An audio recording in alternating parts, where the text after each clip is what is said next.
Dia 35. O poder de Deus na fraqueza.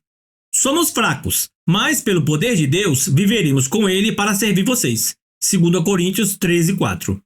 Eu estou com você. Isso é tudo que você precisa. 2 Coríntios 12:9. Deus realmente gosta de usar pessoas fracas. Todos têm fraquezas. Na verdade, você tem uma coleção de defeitos e imperfeições, físicas, emocionais, intelectuais e espirituais. Você também pode viver situações incontroláveis que o enfraquecem, como restrições financeiras e relacionais. O mais importante é o que você faz com isso. Normalmente, negamos as fraquezas. Nós as defendemos, damos desculpas, escondemos e tornamos a senti-las. Isso impede que Deus as use da forma que deseja. Deus tem uma perspectiva diferente da fraqueza humana. Ele diz: os meus caminhos e os meus pensamentos são mais altos que os seus. Isaías 55:9. Por isso ele muitas vezes age de forma exatamente oposta ao que esperamos. Imaginamos que Deus deseja usar somente nossas virtudes, mas ele também quer usar nossas fraquezas para a sua glória. A Bíblia diz: Deus escolheu para envergonhar os poderosos o que o mundo acha fraco. 1 Coríntios 1:27. As fraquezas não são um acidente. Deus as permitiu em sua vida deliberadamente, a fim de demonstrar seu poder por meio de você. Deus nunca ficou impressionado com a força nem com a autossuficiência. Aliás, ele é atraído por pessoas que são fracas e admitem isso. Jesus considera pobres em espírito os que reconhecem as próprias necessidades. Essa é a primeira atitude a ser abençoada por ele. Mateus 5:3. A Bíblia é cheia de exemplos que demonstram como o Senhor gosta de usar pessoas comuns e imperfeitas para realizar coisas extraordinárias, a despeito de suas fraquezas. Se Deus só utilizasse pessoas perfeitas, nada seria realizado, porque nenhum de nós é infalível. Ele utiliza pessoas imperfeitas e esse é um fato animador para todos nós. A fraqueza, ou espinho, como Paulo a denomina, vê 2 Coríntios 12:7, não é um pecado ou vício de caráter que você possa mudar, como o exagero na comida ou a impaciência. A fraqueza é qualquer limitação que você herdou ou não tem meios de alterar. Pode ser uma limitação física, como deficiência de membros, doença crônica, vigor naturalmente baixo ou alguma inaptidão. Pode também ser uma limitação emocional, como a sequela de um trauma, uma lembrança dolorosa, um comportamento peculiar ou algum fator hereditário. Pode ainda ser uma limitação intelectual ou nas habilidades. Nem todos somos absolutamente brilhantes ou talentosos.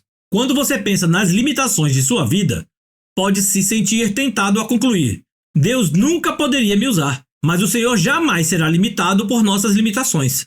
Aliás, ele gosta de encher recipientes comuns com seu grande poder. A Bíblia diz: somos como vasos de barro em que esse tesouro é armazenado. O poder real vem de Deus, mas não de nós. 2 Coríntios 4:7. A exemplo da cerâmica comum, apresentamos falhas e quebramos com facilidade. Mas Deus irá nos usar, se permitirmos que ele trabalhe por meio de nossas fraquezas. Para que isso aconteça, devemos seguir o exemplo de Paulo. Admita suas fraquezas. Confesse suas imperfeições. Pare de fingir que é perfeito e seja honesto a respeito de você mesmo. Em vez de viver apresentando desculpas e recusas, identifique sem pressa suas fraquezas pessoais. Você pode até fazer uma lista delas. Duas grandes confissões do Novo Testamento ilustram o que é necessário para uma vida saudável. A primeira foi feita por Pedro, que disse a Jesus: Tu és o Cristo, o Filho do Deus vivo. Mateus 16:16. A segunda foi feita por Paulo, que disse a uma multidão que o idolatrava: Nós somos simples seres humanos como vocês. Atos 14:15. Se você quer que Deus o use, deve saber quem é ele e quem é você. Muitos cristãos, principalmente líderes, esquecem-se da segunda verdade. Somos apenas humanos. Se uma crise for necessária para que você admita isso, Deus não irá hesitar em permiti-la, pois ele o ama. Se Deus só utilizasse pessoas perfeitas, nada seria utilizado. Regozije-se na sua fraqueza. Paulo disse: Sinto-me muito feliz em me gloriar das minhas fraquezas, pois assim o poder de Cristo poderá agir por meu intermédio. E, como que sei que tudo é para Cristo, estou muito contente com a minha fraqueza. 2 Coríntios 12:9 e 10. Em princípio, isso não faz nenhum sentido. Queremos ser libertos de nossas fraquezas, mas não nos regozijamos delas. O regozijo, no entanto, é uma expressão de fé na bondade de Deus. É como dizer: Deus, creio que tu me amas e sabes o que é melhor para mim. Paulo apresenta várias razões para ficarmos contentes com as fraquezas. Para começar, elas nos fazem depender de Deus. Falando a respeito da própria fraqueza que o Senhor recusara eliminar, o apóstolo declarou: sinto-me bem feliz como um espinho, e, quando estou fraco, então sou forte. Quanto menos tenho, mais dependo dele. 2 Coríntios 12:10. Sempre que se sentir fraco, Deus irá lembrá-lo de que você depende dele. As fraquezas também previnem a arrogância. Elas nos mantêm humildes, como diz Paulo. Por causa da grandiosidade daquelas revelações, para que eu não ficasse orgulhoso, recebi o dom de um obstáculo, que me mantém em contato permanente com minhas limitações. 2 Coríntios 12:7. Deus, em muitos casos, reúne uma grande fraqueza com uma grande força, a fim de manter nosso ego sob controle. A limitação pode agir como um instrumento controlador, que nos impede de nos apressar e passar à frente de Deus. Quando Gideão recrutou um exército de 32 mil homens para combater os midianitas, Deus os reduziu a apenas 300 homens. Isso fez com que as chances no combate contra as tropas inimigas, cujo efetivo era de 135 mil homens, ficassem reduzidas à proporção de 1 para 450. Isso aparentemente era a receita para a ruína. Mas Deus agiu assim para que Israel soubesse que fora o poder de Deus, não a força deles, que os havia livrado. Nossas fraquezas também incentivam a comunhão entre os fiéis. Quando a força gera um espírito independente, não preciso de mais ninguém, as limitações demonstram quando precisamos uns dos outros. Quando tecemos as frágeis fibras de nossa vida uns com os outros, surge uma corda de grande força. Vance Havner brincava: os cristãos são como flocos de neve, são frágeis, mas juntos param o trânsito. Acima de tudo, nossas fraquezas aumentam nossa capacidade para o exercício do ministério e da solidariedade. Elas nos tornam mais atenciosos e nos fazem sentir compaixão pelas fraquezas dos outros. Deus quer que vocês tenham um ministério semelhante ao de Cristo. Isso significa que as pessoas deverão achar cura nas feridas. As mais profundas mensagens de vida e o ministério mais eficiente surgirão das dores mais profundas. As coisas que o deixam mais constrangido e envergonhado, as quais você reluta em compartilhar, são justamente os instrumentos que Deus usará com mais poder para curar outros. O grande missionário Hudson Taylor disse: todos os gigantes de Deus são pessoas fracas. A fraqueza de Moisés era seu temperamento. Por causa disso, ele assassinou um egípcio, feriu a rocha a qual deveria falar e quebrou as tábuas dos 10 mandamentos. Ainda assim, Deus transformou-o no homem mais paciente da terra. Números 12:3. As fraquezas de Gideão eram baixa autoestima e profunda insegurança, mas Deus transformou-o num poderoso guerreiro. Juízes 6:12. A fraqueza de Abraão era o medo. Não uma, mas 2 vezes ele afirmou que Sara, sua mulher, era sua irmã, apenas para se proteger. Mas Deus transformou Abraão no pai de todos os que têm fé. Romanos 4:11. Impulsivo e sem força de vontade, Pedro tornou-se uma pedra. Mateus 6:18. O adúltero Davi tornou-se o homem segundo o meu coração. Atos 13:22. João, um dos impulsivos filhos do trovão, tornou-se o apóstolo do amor. A lista poderia seguir interminavelmente. Não tomarei muito tempo para relatar as histórias de fé de Gideão, Baraque, Sansão, Jefté, Davi, Samuel e de todos os profetas. Suas fraquezas se transformaram em força. Hebreus 11, versículos 32 a 34.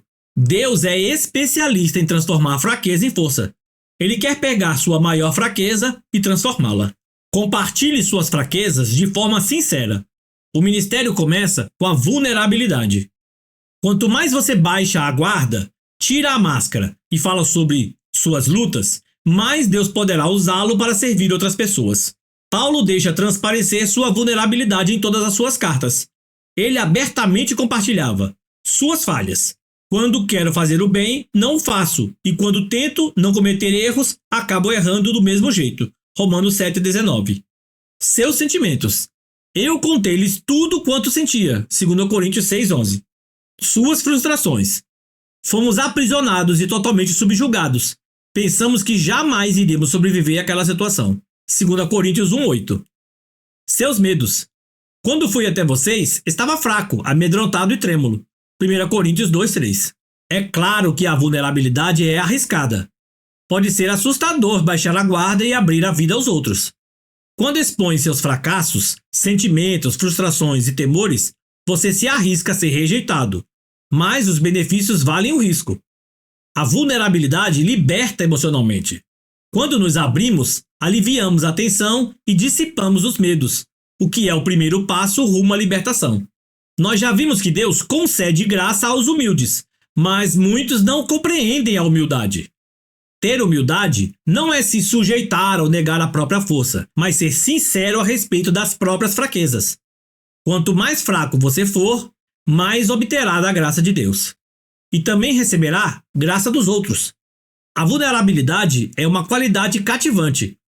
Somos naturalmente atraídos por pessoas humildes. A pretensão causa antipatia, mas a sinceridade atrai. E a vulnerabilidade é o caminho para a intimidade. É por isso que Deus quer usar suas fraquezas, não apenas suas boas qualidades ou virtudes. Se as pessoas virem apenas suas qualidades, irão desanimar e pensar, bem melhor para ele, mas nunca poderei fazer isso. Entretanto, quando veem Deus usá-lo apesar de suas fraquezas, animam-se e pensam, talvez Deus possa me usar também.